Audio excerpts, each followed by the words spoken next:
다 들어보셨죠? 성경에서 보여요? 아, 예. 예. 그 침례가 있고 또 뭐가 있습니까? 세례가 있죠. 그래서 오늘은 침례라는 말에 대해서, 용어에 대해서 우리가 잘 알아봐야 되겠습니다. 이 침례는 뭐냐? 성경적이고 구원의 필수다. 그렇게 우리가 말씀을 드릴 수가 있습니다.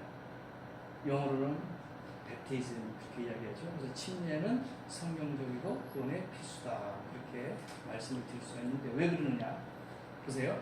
우리가 세례와 침례의 차이점을 좀 알아야 돼요. 세례는 씻을 새, 예도를 해가지고 씻는 거예요. 이해하시겠습니까? 세례는 말 그대로 물을 뿌리는 거. 세탁할 때 이렇게 비비는 거 있죠? 그게 세례입니다. 그래서 씻을 새, 예도를 해가지고 씻는다라는 그 뜻으로 이 세례예요. 그 침례는 뭐냐? 담금칠 예도래. 그래서 이거는 담그는 거. 그러니까 물속에 모든 것을 완전히 그 물체가 보이지 않게 담그는 것이 침례다. 그렇게 해석을 하는 거예요. 그래서 두 가지 세례와 침례를 우리가 구분할 줄 알아야 돼요. 그러니까 누가 물어봐도 세례는 이겁니다. 침례는 이겁니다 하고 확실하게 이야기할 수가 있어요. 세례는 씻는 거고 침례는 잠기는 거다. 그렇게 생각합니다. 그러니까 우리가 농촌에 가면은 그 밭에 스프링클 이렇게 해가지고 물 착착착착 돌아가는 거 있잖아요. 그게 세례예요. 그게 세례다. 뿌리는 거. 그게 말하는 것이고. 그래서 침례는 몸을 물속에 잠김으로 죄를 씻는 의식이다. 그렇게 하는데 헬라어로는 바티조. 그것은 원어의 뜻이 원어.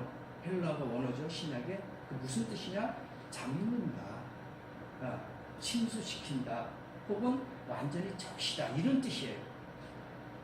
그러니까 원어의 성경의 헬라어로 보면은 전부 다 바티조로 되어 있어요. 그게 뭐냐? 잠깁니다. 침수한다. 완전히 적시다. 그런 뜻으로 다 되어 있어요. 근데 우리나라 대부분 성경 보면은 세례라고 번역해놨어요. 근데 이건 잘못된 거죠. 그 침례교회 같은 경우에는 그분들이 킹 제임스 벌슨 해가지고 만들어놓은 그 보수적인 그 책이 오래됐죠. 1950년대서부터 이후에 발간한 건데 지금도 나오지만은 거기는 침례라고 해석해놨어요. 근데 대부분 또 다른 합동이라든지 뭐 이런 개혁 같은 데 보면 세례라고 되어 있습니다. 근데 원뜻은 세례가 아니라 침례다. 그렇게 우리가 해석을 해야 된다. 그 원어의 뜻을 우리가 몰라서 그런 거죠. 그렇게 하고 있습니다. 그래서 이 침례는 바티조 또는 바티소, 담그다, 침수하다, 완전히 적시다. 그래서 세례는 오역이고 침례로 번역된다 그랬잖아요. 제가 그 우리가 성화를 한번 보세요. 그림 같은 거. 대부분 다 예수님이 이렇게 요단강에 물속에 계시는 걸 볼 수 있어요. 세례가 아니야. 뿌리는 게 아니라는 얘기예요. 다 물속에 잠겨 있어요. 그러면은 성경에는 세례를 해놓고 모든 성화라든지 그러면은 물속에서 이렇게 침례받는 걸 해놨어. 그러니까 은연중에 그걸 인정하지만 그냥 세례로 그렇게 이제 그냥 관례상 넘어간다. 그렇게 보는 거죠. 그래서 사실 세례라는 것은 오역이다. 잘못 번역된 것이다. 이것은 침례로 번역이 되야 된다. 그렇게 이제 생각을 하게 되는 것이죠. 자, 지상명이 뭐라고 나와 있습니까? 이거 모르는 분이 없을 거예요. 교회 다니시는 분들은 이건 다 알아야 돼요. 보세요. 너희는 가서 모든 족속으로 어떻게? 제자를 삼아서 뭐 어떻게? 아버지와 그 다음에 아들과 누구의 이름으로? 성령의 이름으로 세례를 주고 이게 불문율을 해버렸어요. 근데 지상명이 다 이거 하나야. 성경은 어디에도 없어요. 요거 하나만 딱 기록되어 있어. 마태복음 28장 19절. 다른 신구약에 한번 여러분 찾아보세요. 아무리 찾아봐도 이 하나의 단어 외에는 다른 성경에 없어요. 다 요 하나가 마태복음 28장 19절 지상명입니다. 한번 보세요. 약식 세례. 성경적일까? 과연 그럴까요? 약식 세례는 성경에 물을 뿌렸다고 하는 것은 세상 천지도 없어요. 역사적으로도 없어요. 물을 뿌리면서 세례식한 것은 성경에도 없거니와 제자들도 하지 않았거니와 역사적인 문헌을 봐도 세례라는 것은 없습니다. 전부 다 신념이 되어 있어요. 그래서 이게 약식세례가 성경적일까? 그럼 이게 왜 생겼을까? 궁금하지 않아요? 약식세례가? 오래전에, 그러니까 초대교회는 다 침례를 했지, 그 이후로 현대에 들어와서는 약식세례를 했잖아요. 그럼 왜 변했을까 하는데, 그 이유가 있는데, 몰라요. 그게 정말 합당한 건지 모르지만은, 환장, 거동이 불편한 분들, 그 다음에 아주 어린애들, 걷지 못하는 영유아들, 이런 애들 때문에 약식세례가 생겼다. 그렇게 이야기를 해요. 왜냐면 거동이 안 되고 그냥 누워있어. 침대에 누워있으니까 세례를 줘야 되는데 안 되니까 어떻게? 침수할 수 있는 침례가 안 되니까 그냥 약식세례로 이렇게 약하게 하자. 그냥 물을 뿌려서 하자. 이제 그런 의도로 해가지고 세례가 된 거예요. 그건 맞지 않죠. 성경대로 한다면은 우리가 보잖아요. 예수님께서 나타나셨을 때 천장 지붕까지 뚫어가지고 그 친구들이 양쪽에 끈을 매달아서 침상을 천장 지붕 뚫고 내렸잖아요. 그래서 예수님 앞에 치료해달라. 그렇게까지를 해야 돼요. 그렇게까지라도 해서 물가에 있는 곳에 가서 침례를 줘야 되는데 그냥 편하게 약식세를 하자. 왜? 그렇게 해도 될 것이다 라고 그냥 넘어간 거예요. 근데 그건 성경적이 아니죠. 잘못된 거죠. 그래서 이 약식세례는 성경에 몇 군데 있었지만 그것은 부정한 것을 씻기 위한 것이지 죄를 씻는 그런 의식은 아니었다라는 것을 우리가 기억을 해야 됩니다. 자, 약식세례가 맞다면은 굳이 물이 많은 곳으로 갈 필요가 있겠는가? 그냥 생수통 조그만 거 하나 갖고 손에다 받쳐가지고 따라서 그냥 뿌려가지고 세례를 주노라 그렇게 하지 과연 이게 세례가 맞을까? 응? 이제 그렇게 생각하는 거예요. 물이 필요 없다 이거야. 그냥 간단하게 생수통 하나만 갖고 다니면서 세례 주고 하면은 그것이 될 것이다. 근데 저는 그렇게 생각 안 하지. 왜? 성경이 없으니까. 또 그렇게 해서도 안 되고. 근데 각종 세계적인 문화에 보면요. 제가 몇 가지밖에 이제 안 해놨는데 20, 30개 제가 자료가 있지만은 전부 다 보면은요. 주석에 세례로 장사 지내고 물속에 잠기는 것이 함께하는 것이다. 그 다음에 기독교 서에서는 맨 처음에 세례는 예수 그리스도의 이름으로 행했다. 또 간주 톰슨 성경 우리가 잘 알죠. 그들은 성부성상 성신의 이름으로 세례를 받은 것이 아니라 주 예수의 이름으로 세례를 받았다. 성경 백과사전 뭐 다 나오는데 잠기는 것이 틀림이 없다.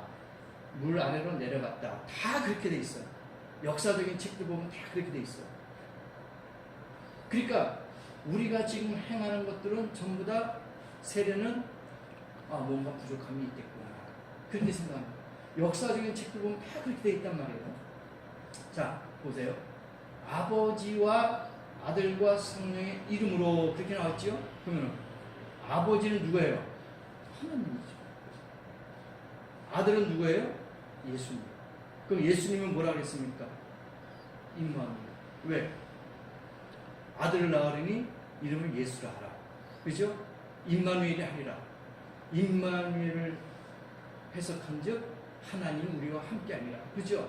그러니까 아들도 예수님이 되고 임마누엘 하나님이 너희와 함께할 거다 했으니까 예수도 하나님이라는 거죠. 그 다음에 성령은 뭐예요? 성령의 이름으로 하나님이에요. 하나님은 누구예요? 보혜사. 보혜사는 누구야? 예수 그리스도. 그게 헷갈리는 거야. 분명히 아버지와 아들과 성령의 이름으로 그렇게 했는데 이름이 뭐냐 이거야. 이름이 뭘까요? 바로 예수다. 아시겠어요? 자, 아버지와 아들과 성령은 고유명사가 아니에요. 이건 인칭 대명사예요. 그죠? 대신하는 거야. 이름을 대신. 그러니까 고유명사가 아니야. 고유명사는 하나밖에 없는 거죠. 뭐 산, 새, 뭐 이런 식으로 그 하나밖에 없는 고유적인 명사가 고유명사죠. 그러면은 아버지, 아들과 성령은 이거는 고유명사가 아니라 인칭 대명사이기 때문에 효력이 없는 거예요. 저는 집에 있을 때는 남편도 되고 또 자식들에게는 아버지가 돼요. 교회에서는 목사가 돼요. 또 나가서는 또 아저씨라는 소리 들어요. 이거는 고유명사가 아니에요. 그냥 인칭 대명사예요. 그 사람을 지칭하는 이름이란 말이에요. 그죠? 내가 은행에 가서 무슨 거래를 할 때는 또 부동산 계약을 할 때는 내 이름을 써야 돼요. 유창석. 이거 안 쓰면 효력이 없어. 은행 가서도 내 이름을 써가지고 돈을 찾아야 되지. 그냥 참선을교회 목사 해서 찾는다? 돈 안 줘요. 왜? 그건 이름이 아니잖아요. 그래서 우리가 볼 때 아버지와 아들과 성령의 뭐로? 이름으로. 그럼 뭐예요, 이름이? 예수 그리스도. 예수다. 그 이름이 뭐냐? 예수다. 그래서 성부, 성자, 성령은 인칭대명사이기 때문에 효력이 없는 거예요. 만약에 그렇게 한다면은 성부와 성자와 성신의 이름으로 세례를 주느라 이것도 틀린 거야. 언어적, 단어적으로 볼 때. 정말 성경적으로 하려면 이렇게 돼요. 아버지와 아들과 성령의 이름으로 세례를 주느라 이렇게 해야 되는 건 아닌 거야. 그죠? 성부와 성자와 성신은 이거 만들어낸 거야, 우리가. 이것도 안 되는 거야. 정말 성경대로 하자 하면은 아버지와 아들과 성령의 이름으로 세례를 주노라. 그렇게 해야지 왜 성부와 성자와 성령의 이름으로 하냐 이거예요. 그래도 아버지와 아들과 성령의 이름은 뭐냐? 바로 예수다. 대부분 개신교에서는 6개월 공부하면 학습세라고 주죠. 처음 교회 오면은 6개월 동안 공부해요. 그게 이제 입교이라고 해요. 학습교이라고 해요. 교회 처음 들어왔다. 6개월 입교인. 그 6개월 지나면은 이제 소요를 문답해가지고 거기서 이제 담임 목사가 질문하고 거기서 답변하고 이제 예 아니요 답변합니다. 그게 뭐냐? 이제 학식 교인 이후에 세례 교인. 그것을 통과하면은 이제 목사님이 이제 제가 얘기했듯이 성부와 성자와 성신으로 세례를 주노라고 딱 하면은 죄가 사해진 거야. 근데 이게 조금 너무 약해. 이건 성경적으로 볼 때도 이건 아니에요. 성경에 그렇게 하는 것이 없어요. 아니 6개월 동안 학습 받고 그 다음에 세례를 받는다? 성경이 없는 거야. 그냥 편하게끔 만들어 놓은 제도지. 그래서 이것은 제가 잘못된 것이다 라고 이야기할 수밖에 없는 거야. 성경에는 성부와 성자와 성신의 이름으로 딱 한 군데 마태복음 28장 19절 외에는 66권 어디든지 찾을 수가 없어. 왜 굳이 그 하나만 갖고 주장을 하고 그렇게 만들어냈느냐. 이거는 편리성이다. 편리성. 그래서 요거는 제가 인정을 못한다 볼 수가 있는 거죠. 자, 침례는 단순히 교회에 입교는 관문이 아니에요. 들어왔으니까 학습세례 받고 들어왔으니까 입교인이다. 이 침례는 그런 게 아니에요. 단순히 교인이 대비한 절차도 과정도 아니라는 얘기예요. 이 침례라는 게. 침례는 나와 교회와의 관계 속에서 받는 것이 아니라 내 아버지가 되신 하나님과의 관계 속에서 이루어지는 내 인생의 역사적인 사건이에요. 이게. 그러니까 교회 왔다고 학습세례 주고 교회 왔다고 입교인이 되고 학습교인이 되고 그게 아니에요. 단순하게 그렇게 생각하면 안 된다는 거예요. 예수님께서 말씀하셨어요. 진실로 내가 이르노니 사람이 물과 성령으로 나지 아니하면 하나님 나라에 들어갈 수 없다. 물과 성령으로 나지 아니하면 하나님 나라에 들어갈 수 없다. 그러면 그게 뭐냐 이거야. 물과 성령 뭐냐? 말 그대로 물로 거듭나는 것은 무엇일까? 그게 바로 침례다. 개신교에서 장로계 계열에서 하는 그런 세례가 아닌 정말 우리가 성경대로 하는 것이 바로 침례가 아니겠느냐. 그렇게 확실하게 이야기할 수가 있더라죠. 그러니까 물로 거듭나는 것, 죄사함을 받는 것, 이건 세례가 아닌 침례다. 그렇게 보는 것이죠. 자, 침례를 받기 위한 준비가 있어요. 마가복음 16장에 너무나도 자세하게 나와 있어요. 믿고 침례를 받는 사람은 구원 얻을 것이요 믿지 않는 사람은 정죄를 받으리라. 그러니까 침례는 꼭 필수요. 그렇죠? 왜? 구원을 얻을 것이라 했잖아요. 여기. 믿지 않는 사람, 이것을 믿지 않는 사람, 침례를 믿지 않는 사람은 정죄를, 죄가 그대로 있다 이거예요. 있는 상태에서 믿음 생활을 한다 이거죠. 분명히 마가복음 16장 16절에 기록이 되어 있단 말이에요. 그래서 이 침례를 받기 위한 준비가 있어요. 그냥 막 침례 주는 게 아니야. 6개월 동안 공부했다고 바로 세례 주는 게 아니에요. 분명한 준비가 있어요. 뭐라고 하나 있습니까? 사도행전 2장 38절 나오죠. 베드로가 가로되 너희가 각각 어떻게 해요? 회개하여. 회개하지 않으면 안 되는 거예요. 내 죄를 고백해야지만이 침례를 받는 것이지, 죄가 고백하는 거 그대로 있는 상태에서는 침례가 될 수 없어요. 세례도 마찬가지예요. 내가 고백을 하고 나는 죄인입니다, 죄사함을 받겠습니다 하고 하는 것이지, 의무적으로 기간만 되면 주는 것이 아니다. 그래서 회개하여 각각 뭐라고 그랬어요? 예수 그리스도의 이름으로 나왔잖아요. 그러니까 아까 성부와 성자와 성신의 이름으로? 그거 아니에요. 이름으로 해라. 이름으로. 그 이름이 뭐냐? 예수 그리스도의 이름으로. 그러니까 그것도 맞고 이것도 맞다? 이거 아는 거야. 충돌하잖아요. 뭔가 잘못된 거야. 성경은 해석이 잘 돼야 돼요. 잘 풀어야 돼요. 정답이 다 있어요.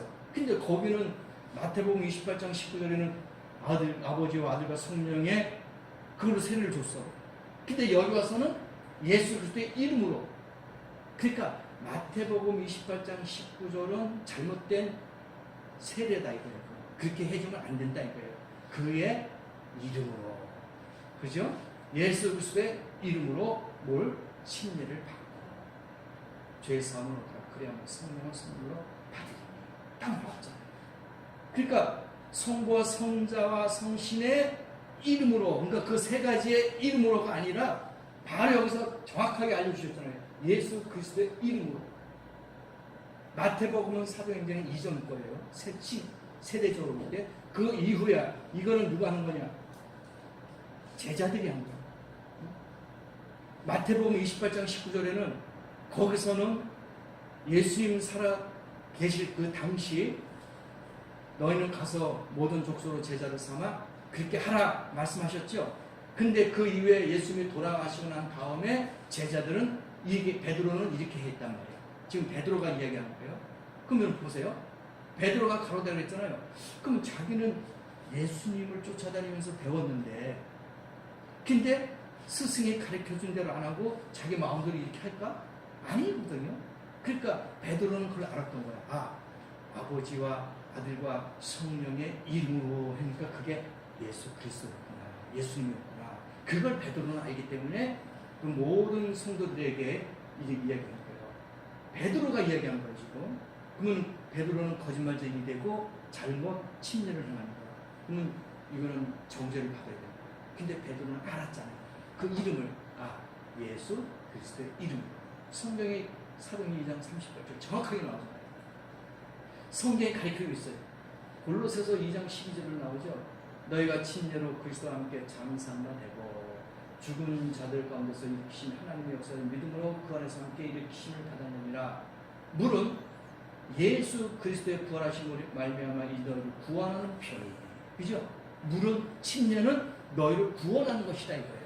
그냥 형식적으로 이게 세례 주고 뿌리는 게 아니라 정말로 구원하는 것이다 이거다. 구원하는 편이 뭐라고요? 곧 침례라 나왔잖아요. 그러니까 우리가 여태까지 세례받은 거는 이거 잘못된 거냐, 가짜네, 그렇게 생각할 수 있는 거야. 그래서 오늘 베드로전서 3장 21절 보니까 그대로 나오잖아요. 너희를 구원하는 편이 곧 침례라. 육체의 더러운 것을 제하여 버림이 아니요 오직 선한 양심이 하나님을 쫓아 가는 것이다. 그래서 이걸 우리가 알아요. 그러니까 사도 바울이 이야기해요. 사도행전 19장에 바울이 가로되, 아니 그러면 너희가 무슨 침례를 받았느냐 대답하는 거야.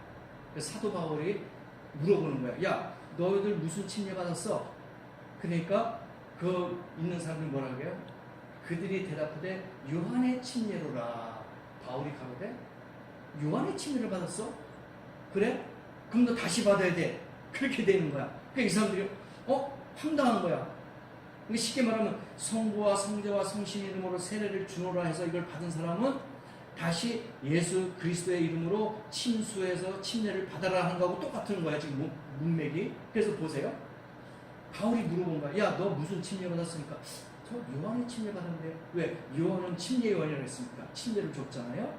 그러니까 침례 받았다 하니까 바울이 가로되 요한의 침례를 베풀며 백성에게 말하되 내 뒤에 오시는 이를 믿으라.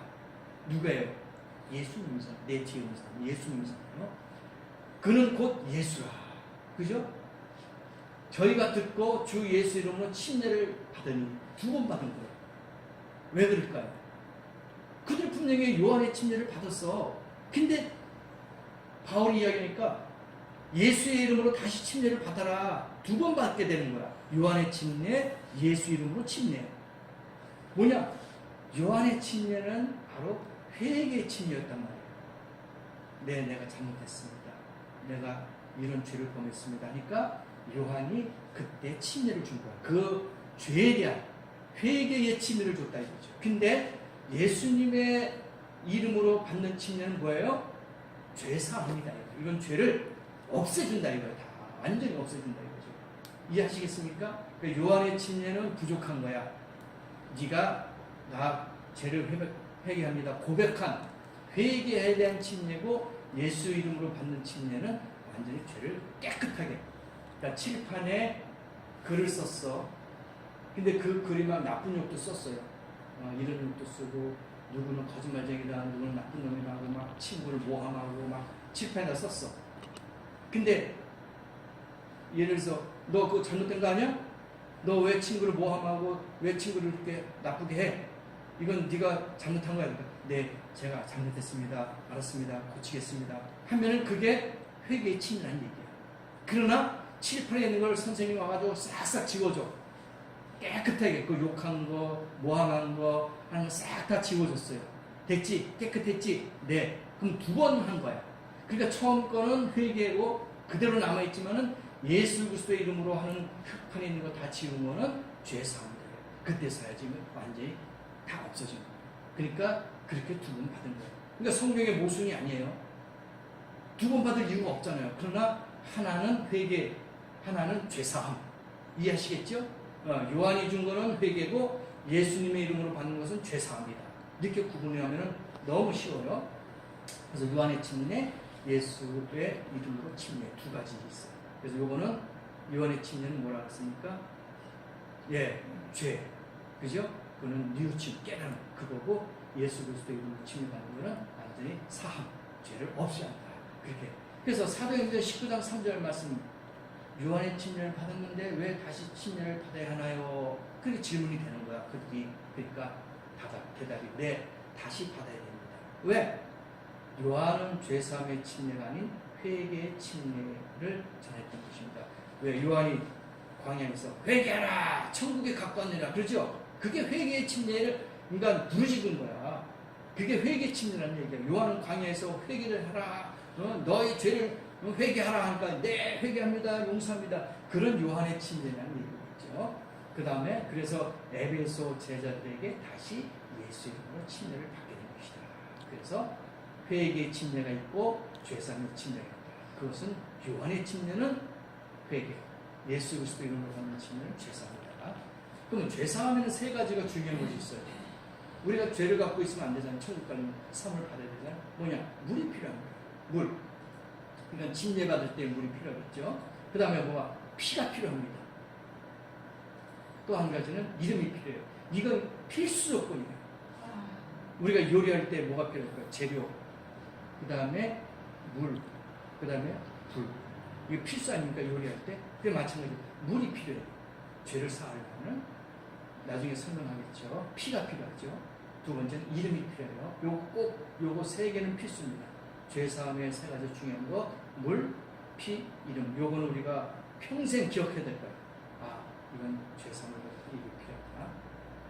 예수님의 공생의 시작도 침례받고 시작했어요. 그죠? 침례 요한한테 요단강에서 침례받았죠? 예수님께서. 이것은 공생의 시작한 거예요. 그래서 물은 예수님께서 사역의 시작을 알리는 것이고 피는 메시아로서의 사명을 완수하는 것이다. 그래서 물과 피가 같이 있어야 되는 거예요. 어느 하나 빠지면 안 돼요. 여기 디도서 3장 5절 나오죠. 우리를 구원하시되 우리의 행한 바 의로운 행위로 말미암지 아니하고 오직 그의 국민하심 조차 중생의 씻음과 성령의 세례가 하심으로 하셨나니. 그러니까 우리가 의로운 행위로 거듭나는 게 아니에요. 저 사람은 법도 없어도 살 수 있어. 그러다 천국 갈까? 아니에요. 우리가 구원은 의로운 행위로 말미암지 않는다고 분명히 나왔잖아요. 중생의 씻음과 성령의 새롭게 하심으로 하셨다. 그러니까 씻음이 있어야 돼. 이게 바로 뭐냐? 침례다 이거야. 죄를 씻는 거. 그 다음에 성령의 새롭게 하심, 성령 충만, 성령을 받아야 된다. 그래서 분명히 우리가 씻음이 있어야 된다. 그 다음에 베드로서 3장 21, 이거 중요한 거죠. 이것도 물은 예수 그리스도의 부활하심으로 말미암아 이제 너희를 구하는 편이 곧 침례라. 이거는 필수. 보세요. 성경에 다 나오잖아요. 물은 필수인 거예요. 그죠? 물은 너희를 구원하는 뭐라 했어요? 표. 그게 뭐냐? 침례다 이거예요. 이제 하나 해결했죠? 아까 물, 피, 이름 세 개라고 했죠? 이제 물을 하나 해결했어요. 예, 물은 너희를 구원하는 편이고 침례다. 보세요. 요한도 셀렌 갖고 온 애널에서 침례를 주니 거기 물들이 많으니라 사람이 와서 침례를 받더라. 요한복음 3장 21절 나오잖아요. 성경에 너무나도 많이 나와 있어요. 마태복음 28장 19절 성부, 성자, 성신의 세례 딱 그거 하나지만 성경에는 수십, 수백 개의 신구약을 통해서 다 보세요. 다 이렇게 침례를 주는 거예요. 그다음에 사도행전 8장 26절 보니까 에티오피아 여왕 감닥의 신하 있어요. 예루살렘에서 이제 다시 자기 이디오피아로 가는 중에 그때 빌립이 그 에티오피아 그 신하 침례를 준 것입니다. 사도행전 8장 28절에 나와요. 성경이 이렇게 많이 나와요. 그 다음에 사도행전 8장 30절 보라 물이 있으니 내가 침례를 받으면 무슨 꺼리고 있냐. 이 신하가 말 그대로 사절단이야. 예루살렘에 왔다가 다시 에티오피아로 가는 중에 만난 거예요. 빌립을. 근데 성경을 읽고 있는데 빌립이 뭘 읽고 있습니까? 아, 예, 성경 지금 읽고 있습니다. 그 무슨 뜻이 아니니까. 아니요. 근데 빌립이 설명해 주니까 그것은 이겁니다. 그러니까 가는 그 내시가 그렇구나. 거기서 깨달았어요. 즉시 깨달았을 때에 보라 내가 침례를 받으면 무슨 꺼림이 있겠느냐. 자기가 고백하는 거야. 빌립한테 나 침례를 줘라. 저기 물이 있으니 내가 같이 내려가서 침례 받겠다. 자기가 위치가 있지. 그래도 사절단으로 왔는데 자기가 맨 땅에 내려가지고 같이 내려가가지고 침례를 받아요. 우리 같으면 상상이 안 가잖아요. 야 신하한테 물 떠와 해가지고 조금만 그릇에 떠와가지고 성부와 성자와 성신으로 세례를 주노라. 그렇게 하지. 누가 같이 내려가지고 물속에 잠겨요. 그러니까 성부, 성사, 성신은 성경적이 아니다 이거예요. 부자다 이거예요. 그러니까 내시가 같이 내려간 거야. 내가 무슨 침례 받으면 꺼리낌이 있느냐. 나 침례 받겠다 하고 내려간 거예요. 그래서 물이 있는 곳이면 어디든지 됩니다. 장소에 제한이 없어요. 깊이도 제한이 없습니다. 공간도 필요 없어요. 시간도 없습니다. 날짜도 제한이 없어요. 그러면 어떻게 하느냐? 그냥 완전히 잠길 수 있는 양이 있으면 되는 거예요. 물이. 뿌리는 게 아니고 침수되는 거예요. 성경에 다 그렇게 돼 있잖아요. 그래서 어디에서? 수로에서. 예, 인도 같은 데 보세요. 물 수로에서도 받을 수 있어요. 그 다음에 여기는 미군들이 아프가니스탄이라든지 뭐 이라크라든지 파견돼 있잖아요. 그럼 거기서 예배를 드리고 깨닫고 내 침례 받아야겠다. 어떻게 이런 구조물 속에서 물 받아가지고 강에서 이런 도랑 이런 데서 받는 거예요. 왜? 깨달으니까 아 이게 맞다. 이게 성경적이다. 그래서 받아야죠. 이건 제가 동해바다에 가서 직접 가서 제가 준 거예요. 강원도 계곡에서. 이건 제가 저기 전라북도 기도원 화천 화산 거기서 제가 침례를 줬어요. 여긴 또 욕조. 이거는 욕조. 그러니까 물이 있는 곳에 잠길 수 있는 곳이 어딘지 되는 거야. 굳이 성부, 성자, 성신의 이름을 한다면 이렇게 귀찮게 불편하게 갈 이유가 없잖아요. 직접 가서 하는 거예요. 물속에서 침례를 받아야지만 되는 겁니다. 통에서도 받아요. 물통에서도 받고, 네. 그래서 이 수제자 받는 사람은 앉거나 서 있으면 됩니다. 거기서 침례를 주니까. 예, 미군도 여기서 물통에다가 구조물에다 물 받아가지고 침례를 하는 목사 있잖아요. 군인 목사. 군목. 이렇게 다 할 수 있는 거예요. 당연히 해야 됩니다. 그러면 어떻게 되느냐? 예수 그리스도의 이름. 사도행전 4장 12절에 뭐라고 나와 있습니까? 다른 이로서는 구원을 얻을 수 없다. 다른 이름으로는 구원을 얻을 수 없다. 그럼 다른 이름이 뭘까요? 성부, 성자, 성신의 이름일까요? 그건 이름이 아니에요. 인칭 대명사예요. 그걸 가지고 우리가 구원받는다, 죄사함 받는다 아니에요. 우리가 알아야 돼요. 다른 이름으로서는 구원을 받을 수 없다고 했어요. 그러면 천하 인간의 구원을 얻을 만한 다른 이름을 우리에게 주신 일이 없다. 그죠? 다른 이름을 우리에게 준 게 없어요. 분명히 말씀하셨잖아요. 다른 이로서는 이름을 우리가 구원받을 수 없어. 그럼 그 이름이 뭐냐? 딱 하나밖에 안 줬어. 예수 그리스도 이름. 그거 외에는 구원자가 없어요. 메시아가 없습니다. 다른 이름은 절대로 무슨 교주의 이름이라든지 어느 뭐 아버지의 이름이라든지 뭐 아들의 이름이라든지 절대로 그것은 명칭이지 고유 명사가 아닙니다. 그래서 사도행전 4장에서 절대적으로 이걸 말씀해 주셨어요. 다른 사람 내가 절대로 안 줬다. 너희들 왜 엉뚱한 이름으로 그렇게 지평하느냐. 다른 이름은 안 줬다. 내가 예수 이름, 내 이름 외에는 구원자가 없다. 그렇게 하는 거죠. 보세요. 사도행전 19장 5절에 에베소에 있는 요한의 제자들에게 저희가 듣고 주 예수 이름으로 침례를 받으라. 나왔잖아요. 누구의 이름으로? 예수 이름. 또 사도행전 10장 47절에 가이사랴에 있는 이방인들에 가는데 명하여 예수 그리스도 이름으로 침례를 주라. 사도행전 2장 38절 너희가 회개하여 각각 예수 그리스도의 이름으로. 사도행전 8장 12절에 사마리아 성에 내려가서 빌립이 백성들에게 이야기합니다. 막 전도를 해요. 하나님 나라와 예수 그리스도 이름으로 전담을 듣고 남녀가 믿고 다 침례를 받으니 이는 아직 한 사람에게도 성령 내리심이 없고 오직 주 예수의 이름으로만 침례를 받을 뿐이에요. 그러니까 성경에 너무나도 많이 나와. 이걸 왜 모르냐 이거예요. 그죠? 예수 그리스도 이름이 너무나도 많이 나오잖아요. 그러면 제자들 뭐 빌립 집사라든지 베드로라든지 요한이라든지 이런 사람들이 다 그러면 사기꾼이고 거짓말쟁이네. 예수님의 제자들인데 그들이 다 예수 이름으로 침례를 줬는데 그 성부와 성자와 성신의 이름으로 이건 잘못된 거 아니냐 이거야. 아니죠. 이 제자들은 알았잖아요. 진리를 알았어요. 복음을 알았어요. 다 예수 그리스도 이름. 보세요. 베드로가 그랬죠. 요한이 그랬죠. 유대인들에게 베드로가 그랬죠. 빌립이 예수 이름으로 그랬죠. 다 제자들도 다 예수 이름에 요한도 그렇고 빌립도 그렇고 베드로도 그렇고 다 예수 그리스도 이름이었죠. 그러니까 성경에 이렇게 너무나도 많은 것들이 있는데 우리는 그 왜 못 깨닫냐 이거죠. 이게 가리키는 주의 종들이 거의 없어요. 자, 죄로부터 돌이킵니다. 너희가 회개하여 각각 예수 그리스도의 이름으로 침례를 받고 죄 사함을 받으라. 예, 예수 그리스도의 이름이에요. 그래서 뿌리는 것이 아니라 잠기는 거예요. 이것이 진정한 침례 장사예요. 이게 죄 사함, 이게 진짜 죄를 씻는 거예요. 이거 외에는 죄를 씻을 수가 없어요. 빌립인 에디오피아 내시에게 있죠. 침례했죠. 내려가. 성경에 보면 내려갔다고 했어요. 내려갈 이유가 없잖아요. 세례가 맞다면. 강에 내려갈 이유가 없어요. 냇가에 내려갈 이유가 없어요. 그냥 물 한 신한테 떠와라. 그렇게 하는 거죠. 그 다음에 요한복음 3장 23절에 요한도 살렘 가까운 에논에서 침례를 주니 거기 뭐가 있어요? 물이 많으니라. 물이 많아요. 그러니까 잠길 수 있는 물이면 되는 거죠. 예수께서 요단강에서 요한에게 침례를 받으시고 곧 물에서 어떻게 해요? 올라오실세.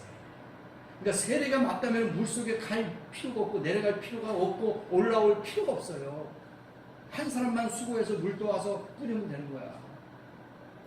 근데 같이 내려가잖아요. 네? 내려갔다. 물이 많았다. 예수님께서 올라왔다. 성경에는 물이 없는 곳에서 침례를 받은 기록은 한 군데도 없어요. 그죠?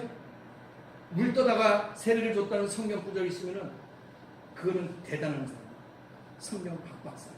성경에 어디든지 한번 찾아보세요. 예수 그리스도의 이름으로 침례를 다 물속에서 침수시켰지, 침례를 줬지. 성부와 성자와 성신의 이름으로 세례를 주노라. 성경에 어느든지 찾아보세요. 한 군데도 없어요.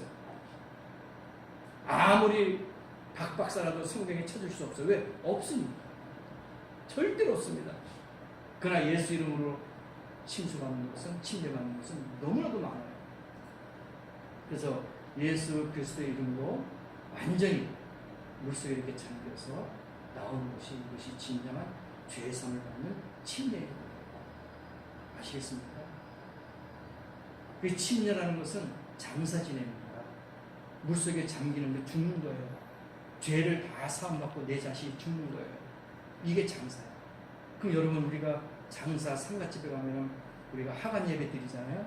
그럼 땅을 파가지고 시신을 묻어요. 그러면 유족들이 이제 삽으로 또는 손으로 흙을 덮잖아요. 그럼 어떻게? 몇 번 뿌리고, 자, 우리 장사 지냈으니까 갑시다 하고 다 하산합니까? 아니에요. 어떻게? 흙을 다 관이 안 보이게 덮고 봉을 만들어요. 그게 장사예요. 완전한 장사예요. 그러니까 성부와 성자와 성신의 이름으로 세례를 주노라고 뿌리면은 그거는 완벽한 장사가 아니야. 다 보여. 시신이, 관이 다 보여. 완전히 흙을 덮어야 돼. 물속에 완전히 잠겨야지만이 죄가 싹 씻겨내라. 씻는.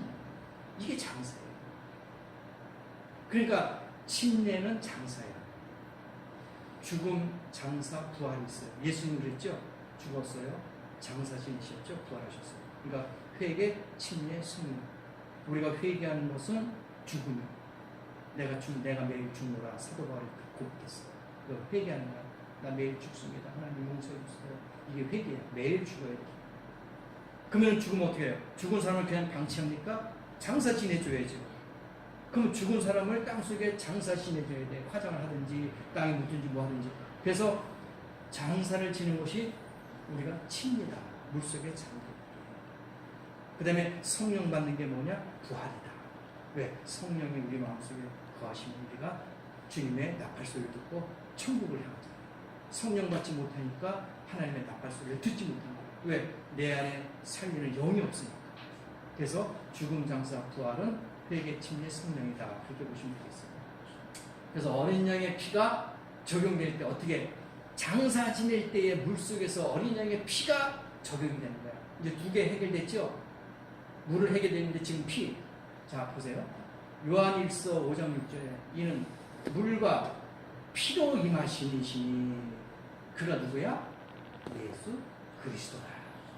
물로만 아니요 물과 피로 임하셨고 증언하는 이는 성령이시니 성령은 진리입니다. 이제 피 나왔죠? 침례를 받음으로, 물속에서 침례를 받음으로 그 피가, 예수 그리스도의 어린 양의 피가 적용이 됩니다. 그러니까 물만 갖고 온 게 아니라 했잖아요. 물과 피로 임하셨다. 그게 곧 예수 그리스도다. 물과 피로 임하셨다. 그게 진리예요. 그래서 침례를 받음으로 우리의 죄사함을 다 씻김 받는 게 그 피. 성경 창세기도 나오잖아요. 나의 죄를 씻기는 왜? 예수의 피밖에 없네. 그죠? 나의 죄를 씻기는 예수의 피밖에 없네. 성경 찬송에도 우리가 그렇게 부르면서 이걸 침례를 안 받는다고요? 성부와 성자와 성신의 이름을 한 세례를 준다고요? 그러면 그 찬송도 그분들에게는 해당 사항이 안 돼요. 물속에 완전히 잠겨서 장사 지내야지만이 피가 적용이 되는 거예요. 그 피가 짐승의 피가 아닌 예수 그리스도의 피다는 거예요. 그래서 침례는 필수다. 에? 여기 물과 피로 임하셨다. 그렇게 보는 거예요. 그래서 율법을 따라 거의 모든 물건이 어떻게 해요? 피로써 정결케 되나니. 피 흘림이 없은즉 사함이 없어요. 예수님의 피가 흘림이 없으면 사함도 없더라. 십자가상에서 피를 흘리셨잖아요. 그래서 사함을 받는 거예요. 그래서 모든 것들이 피로써 깨끗하게 된다. 그래서 침례 받을 때 우리 모든 것이 다 정결케 된다. 믿습니까? 깨끗하게 된다는 그거예요. 그래서 피가 적용이 됩니다. 그 아들 예수의 피가 우리를 모든 죄에서 어떻게 해요? 깨끗하게 하실 것이고. 요한일서 1장 7절, 계시록 1장 9절. 피. 이게 적용이 되는 거야. 물속에 잠겨야지만 이게 피가 적용이 되는 거예요. 뿌려서는 적용이 안 돼요. 그건 장사가 아니에요. 그냥 부분적인 것이지 완벽한 장사가 아닙니다. 완벽한 제사함이 아니에요. 그래서 피가 우리를 모든 죄에서 깨끗하게 할 것이다. 육체의 더러움을 씻는 것이 아니라 뭐예요? 우리의 죄를 씻는 거예요. 세례는 발만 씻고 손만 씻는 거예요. 침례는 온몸을 다 적시는 거예요. 아시겠어요? 이렇게 침례를 받음으로 죄사함을 받는 겁니다. 이게 완벽한 구원의 침례다. 볼 수가 있습니다. 주의 이름을 불러 침례를 받고 너의 죄를 씻으라. 사도행전 22장 16절. 예? 침례를 받아야지만 우리의 죄를 씻는 거예요. 이게 없으면 죄를 씻지 못해요. 죄가 아직 남아있는 거예요. 침례를 받고 성령을 선물로 받으라. 사도행전 2장 38절 나오죠? 침례를 받고 성령은 선물로 주는 거예요. 돈 주고 사는 게 아니에요. 그냥 선물로 주는 겁니다. 그래서 이게 로마서 6장 3절 4절 나오죠? 침례를 받은 우리는 그의 죽으심과 같아요. 침례를 받은 줄로 알지 못하느냐? 네? 왜 너희들이 알지 못하느냐? 우리가 그의 죽으심과 합하여 침례를 받음으로 그와 함께 뭐예요? 장사됐다 이거예요. 그러니까 침례는 장사야. 이해하시겠어요? 예, 죽는 거예요. 아버지와 함께 같이 예수님과 같이 장사 지내는 것이다. 응? 왜 그걸 모르느냐? 답답한 거죠 이게. 침례 받은 줄을 알지 못하느냐? 왜? 우리가 그의 죽으심과 합하여 침례를 받으며 그와 함께 장사되는 이는 아버지의 영광을 말미암아 그리스도를 죽은 자 가운데서 살신 것 같이 우리 또한 새 생명 가운데 행하게 하려 함이시라. 로마서 6장 나오잖아요. 성경에는 다 이렇게 많이 나와요. 침례를 받아라, 죄사함을 받아라. 성경에 한 군데만 찾아서 한 구절만 찾아서 하면 안 돼요. 다 찾아야 됩니다. 그래서 침례는 우리가 장사되는 것이고 침례는 곧 물무동 장사다. 예수님 보셨죠? 요한한테 야, 나 침례 줘라. 그러니까 아유 선생님 안 됩니다. 내가 가면 어떻게 선생님에게 침례를 줄 수 있습니까? 하고 요한이 거절했어요. 그러니까 예수님께서 뭐라 하세요? 예수께서 대답하여 가라사대 이제 허락하라. 왜? 만약에 네가 침례를 주지 않으면 나와 너는 상관이 없다 이거예요. 침례를 받아야지만 너와 나와 상관이 있다. 그러니까 우리가 침례를 받음으로 하나님의 자녀가 되고 하나님의 백성이 된다 이거예요. 그러니까 요한이 안 됩니다 하니까 아니다 이제 허락하라. 우리가 이와 같이 하여 모든 의를 이루는 것이 합당하니라 하신데 이에 요한이 허락한지 요한이 이제 알겠습니다. 제가 이렇게 침례를 함으로써 선생님과 저하고의 관계가 하나가 되는 걸 제가 알지 않았습니다 하면서 요한이 허락했죠. 예수께서 침례를 받으시고 곧 물에서 올라오실 때 하늘이 열리고 성령의 비둘기같이 내려서 자기의 임하심을 보더라. 성령이 임함을 볼 수 있잖아요. 그래서 예수님도 침례를 받았어요. 이거 본을 보여주기 위해서 요한 야 이렇게 하라. 이렇게 행하는 것이 본이다. 요한복음 13장 15절 나왔잖아요. 내가 너에게 행한 것 같이, 그렇죠? 내가 너에게 행한 것 같이 너희도 행하게 하여 본을 보였노라. 예수님이 친히 본을 보여줬어요. 또 한 가지 본을 보여준 게 있죠. 뭘까요? 제자들의 발을 씻었잖아요. 무릎을 더러운 발 어떻게 너희도 이와 같이 섬겨라. 본을 보여준 거야. 그러니까 이것도 뭐야? 침례를 받았지 너희도 이렇게 행하라. 이것이 본이다. 그러니까 자식에게 부모님들이 본을 보여주잖아요. 자식은 부모님의 그 본을 보고 살잖아요. 그죠? 그래서 우리도 이것을 본을 봐야 되는 거예요. 그러니까 예수님도 침례 받으셨잖아요. 안 받으면 너 나하고 상관이 없다 이거예요. 그래서 본을 보여주신 것이야. 그죠? 본을 보여줘야 돼. 만약에 이것이 필요 없다면 예수님께서 왜 침례를 받았겠어요? 받으셨어요. 본을 보여주겠어요. 그래서 계속 나오지만은 그와 함께 장사되고 또 그와 함께 부활을 본받은 연합한 자가 됩니다. 그래서 우리가 침례가 줍니다. 회개, 죽음, 그죠? 침례, 성령. 오늘은 침례, 성령 여기 장사에 대해서 배웠어요. 다음 기회에는 또 회개나 성령에 대해서 제가 배울 건데 오늘은 침례.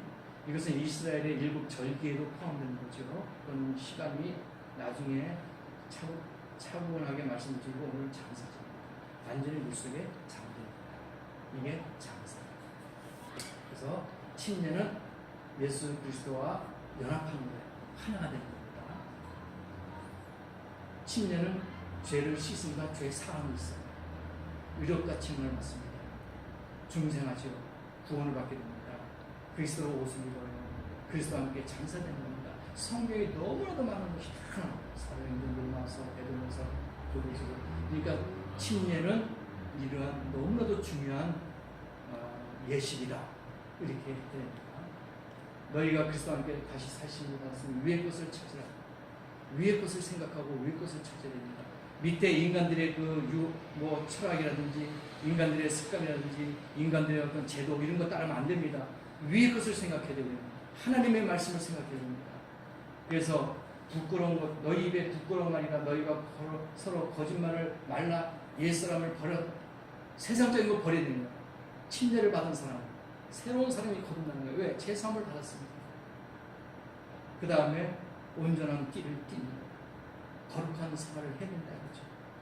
그런데 이제 내가 산 것이 아니고 지금 내 안에 사신 그리스도께서 사신 것이라 분명하게 말씀해 주셨어요.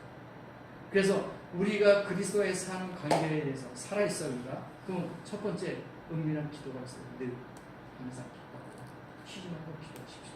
이게 하나님의 뜻입니다. 두 번째, 갓난아이같이 순전하고 신령한 뜻을 삼는 매일 말씀을 보셔야 됩니다. 침례받은 사람, 죄사함을 받은 사람은 기도, 말씀, 그 다음에 나눠주는 베푸는 거, 섬기는 게 이게 필요해요. 주라. 그러면 줄 것이다. 나눠주는 거예요. 이게 그리스도께서 우리에게 주신 그리스도와의 산 관계, 살아있는 관계를 위해서 알려주신 겁니다. 그 다음에 네 번째는 예배 참석. 부지런하여 게으르지 말고 열심히 품고 주를 섬겨라. 그리스도의 산 관계에 있어서 예배 참석, 이것도 아주 중요합니다. 게으르면 안 됩니다. 열심히 품어야 됩니다. 거듭난 사람, 죄사함 받은 사람. 그래서 빛 가운데 사셨어요. 그 아들 예수의 피가 어떻게 해요? 우리를 모든 죄에서 깨끗하게 하실 것이요. 그죠? 죄사함, 침례받음을 위해서 죄사함을 받는 거예요. 그래서 이게 전입니다. 예수 그리스도 안에서 은혜의 풍성하다. 그 피로 말미암아 성령 곧 죄사함을 받았느니라. 믿습니까? 예. 이제는 왜 주저하느냐? 일어나 주의 이름으로 침례를 받고 너희 죄를 씻으라. 주저할 필요가 없어요. 걱정할 필요가 없어요. 왜 주저합니까? 일어나서 침례를 받아라. 예수 그리스도의 이름으로. 그래야지 너희 죄가 사함받는다. 왜? 주님이 내일 오실지 모레 오실지 모르는 거야. 그러니까 지금이라도 죄 사함을 받아라 이거야. 침례를 받아라. 그래야지 죄를 없애야 한다. 왜 주저하느냐? 예수님께서 손을 내미시고 있는 것이죠. 그래서 침례가 중요하고 침례는 구원의 필수고 침례는 항상 물속에 잠기는 그 다음에 예수 그리스도의 이름으로 받는 것이 완전한 침례가 아닌가 그렇게 생각합니다. 여기까지 오늘 말씀을 드렸습니다. 우리 잠깐 기도합시다.